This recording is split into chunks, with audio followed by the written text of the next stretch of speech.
Bonjour et bienvenue à la critique exigeante. Aujourd'hui, je réponds à une question que l'un d'entre vous a mis dans les commentaires et qui est d'actualité, puisque Bleach a fait une resurgence à travers son retour d'anime qui est assez imminent, probablement que c'est rendu en 2022 maintenant, mais surtout parce que Tite Kubo, pour les 15 ans de la série, je pense, a sorti un one-shot. Donc la question était, est-ce que Bleach aurait mieux fait de se terminer après l'arc Aizen? J'ai déjà fait une vidéo sur la chute en enfer de Bleach, comme quoi ça s'est pas très bien terminé. Donc cette question-là pourrait carrément être, est-ce qu'on aurait dû finir plus tôt pour limiter la casse? Et on peut le préciser d'emblée, je réponds à la question vraiment dans la mesure où le manga tel qu'on le connaît actuellement, on arrive à l'adieu Lukia et Ichigo parce qu'Ichigo a perdu ses pouvoirs après avoir vaincu Aizen et que ça se terminerait là.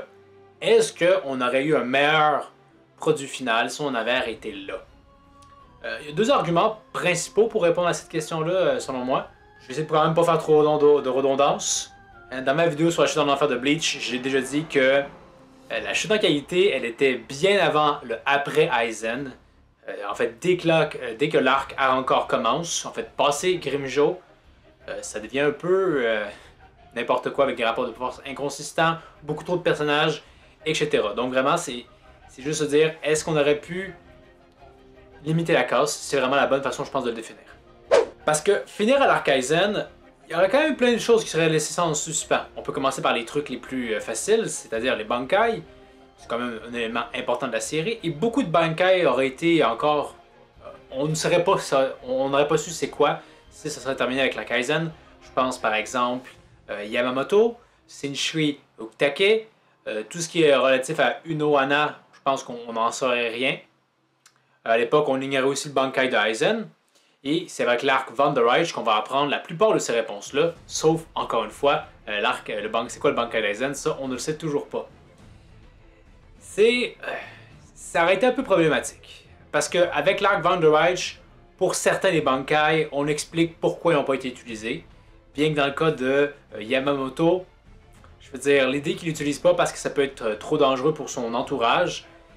De mémoire, il s'apprêtait quand même à utiliser son Shikai en mode kamikaze pour emporter Aizen et aussi accessoirement blesser les autres capitaines, se disant qu'il fallait absolument tuer Aizen.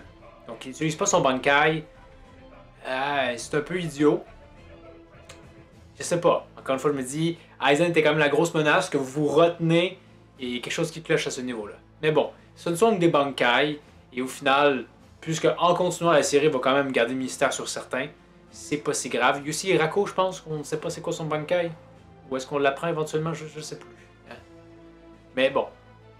Mais il y a vraiment des parties d'intrigue qui, elles, sont restées en suspens à travers cet arc-là. Notamment cette bombe que Aizen avait lâchée avec Ichigo. Comme quoi, il avait prévu, même voire, je pense, planifier sa naissance. Et qu'il le surveillait depuis toutes ces années-là. Et ça revient pas dans le reste de l'arc. Il va falloir avoir l'arc Van der Reich pour que ça soit un peu répondu hors champ dans un flashback sur les parents d'Ichigo. Mais c'est durant l'arc d'Aizen qu'on aurait dû avoir ces réponses-là. C'est à ce moment-là qu'on se posait des questions et qu'on se disait que les réponses qu'on allait avoir allaient apporter quelque chose à l'intrigue, allaient avoir renouvelé quelque chose. Mais non, finalement, non. Donc, somme toute, on a eu la réponse. Elle était un petit peu insatisfaisante, mais qu'on n'aurait juste même pas eu de réponse, on se serait vraiment demandé si le manga s'était terminé. Mais c'est quoi toute cette histoire avec Aizen? Non, c'est fini, on n'en parle pas. Il y aurait vraiment eu un sentiment d'œuvre inachevée à mon avis. Par contre, la suite va pas vraiment plus achever l'œuvre en termes de son histoire, donc à ce niveau-là, je pense que ça aurait pu se terminer à Aizen sans que ça soit si problématique.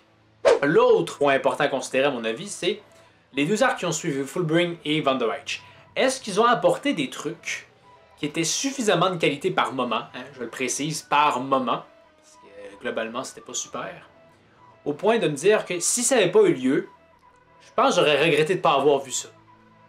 Pour l'arc Van der Reich, clairement non. Je veux dire, j'essaie de penser à tout ce qui s'est passé parce qu'il y a quand même beaucoup de stock qui s'est produit. Il y a peut-être le combat comme Mayuri contre Pernidas qui était quand même intéressant dans sa gimmick. Parce que Mayuri utilisait au mieux qu'il pouvait la science pour vaincre son adversaire. C'était pas juste ta gueule c'est magique ou je suis plus fort que toi. Comme beaucoup d'adversaires ont pu l'être dans cette saga-là. Et honnêtement, On voit Grimmjow. Justement, c'est une réponse qu'on aurait peut-être pu voulu voir dans l'arc Aizen. On le voit maintenant, mais pour ce qu'on en fait, c'est pas grand-chose. Non.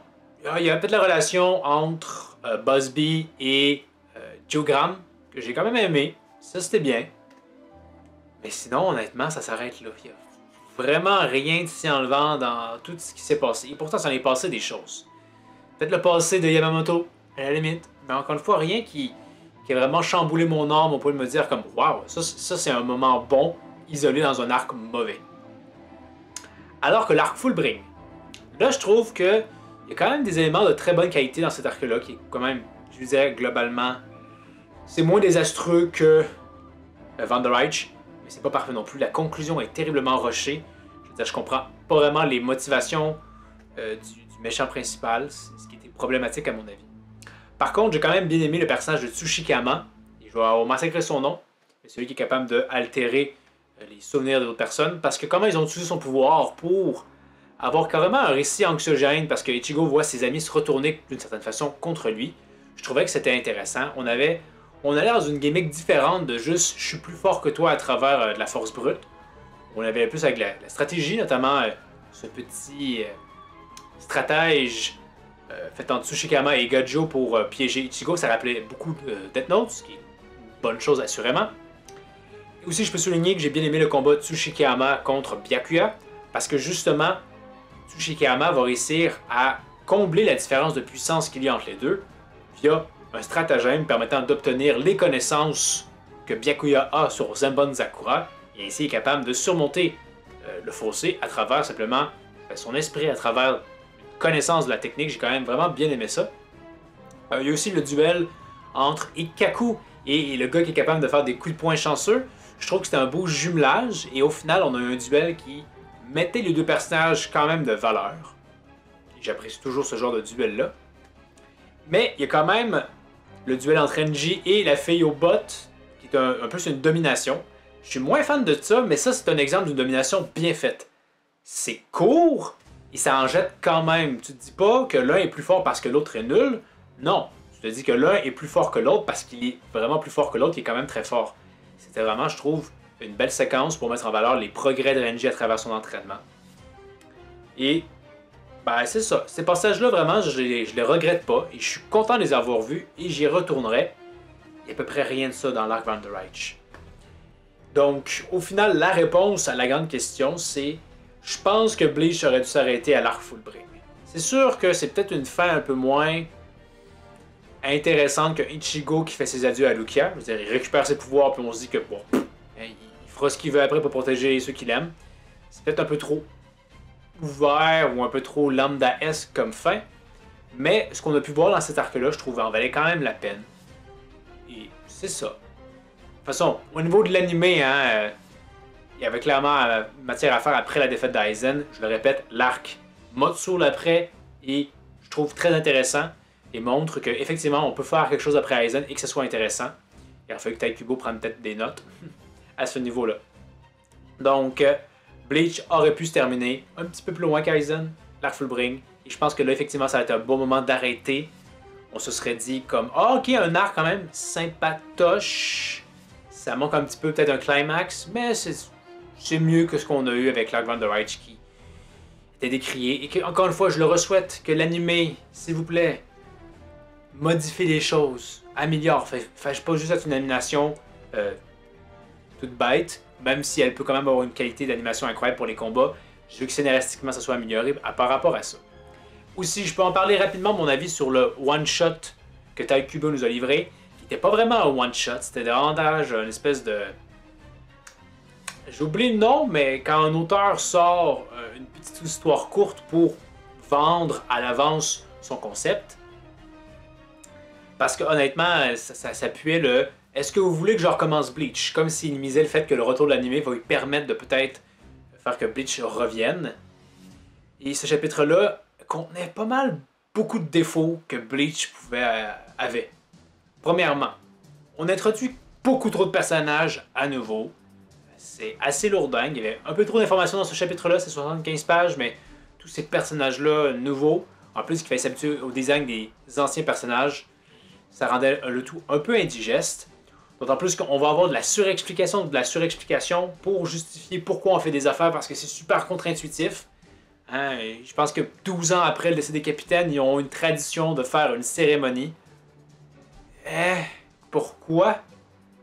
Également aussi, est-ce que c'est toujours un peu paradoxal parce que je pense que le studio Pierrot a toujours mieux exploité l'univers Bleach que Taikyubo le faisait lui-même, avec, comme je vous le disais, les Banto, on aura un film sur l'enfer, et justement, là, Taikyubo décide d'explorer la voie de l'enfer, mais on a déjà un film qui l'a fait avant lui, donc ça fait un peu tâche qu'ils sont un peu en retard. Mais aussi, pour introduire l'enfer, on ramène le personnage que je déteste le plus de Bleach, Swazel Aporo, et je m'en fous si je massacre son nom. Je détestais ce personnage parce que lui c'était, au lieu d'être ta gueule c'est magique, lui c'était ta gueule c'est de la science. Donc ramener ce personnage-là c'est me cracher au visage, ça ne me fait absolument pas plaisir. D'autant plus que si vous vous souvenez dans Like Van der Reich, il revient aussi sous la forme d'une hallucination chez Mayuri. Donc on dirait que Taikyubo aime bien ce personnage, moi je l'exècre, donc qu'il revienne ça me fait chier. Aussi au niveau du manga, je trouve que Taikyubo a toujours un petit peu de misère avec son découpage, c'est parfois pas super clair l'action. C'est encore le cas. Et au final, ça se finit sur un cliffhanger, genre comme... Il y a clairement une suite. Il y a une suite à avoir, si vous voulez. Ben, pas pour moi. Je veux dire, j'ai l'impression d'avoir... Comment dire... Un peu des souvenirs d'un Vietnam bleachien, de certaine façon. Non. Si c'est pour être du même agabi que le chapitre que tu nous as lancé, je crois pas. Je me souviens que... Et j'ai pas vu la vidéo, honte sur moi, mais que le chef Otaku avait sorti le Retour du Roi dans... Je pense que c'était le titre de sa vidéo, la miniature. Je sais pas si c'était trollé, parce qu'honnêtement, c'était le retour de Taikyubo dans ce qu'il faisait le plus mauvais, à mon avis. Donc, ça conclurait cette vidéo. Donc, faites-moi part de tout ça dans les commentaires, il y a quand même beaucoup de choses. Donc, est-ce que vous jugez que Bleach aurait dû se finir avec l'Arc Aizen? Si oui, pourquoi? Faites-moi en part. Vous pouvez également me dire ce que vous avez pensé du one-shot de Bleach pour ses 15 ans. Est-ce que vous avez trouvé ça bon? Comme moi, ça vous a rappelé des mauvais souvenirs. Donc, faites-moi en part dans les commentaires. Pour la prochaine critique exigeante, je crois que je vais peut-être vraiment le faire ce coup-ci. Donc cette vidéo sur Tokyo Revenger qui n'est pas encore terminée. Mais on devrait pouvoir la faire ce coup-ci. Il manque juste quoi? 2-3 épisodes, donc ça devrait pouvoir se faire. Donc merci d'avoir regardé. N'hésitez pas à aimer, commenter, partager la vidéo, vous abonner et tout le bon vieux tralala. Et je vous dis à la prochaine critique exigeante. 鍛錬の後に万全の姿勢で臨むものと思ってケイとの戦い楽しかったぞ。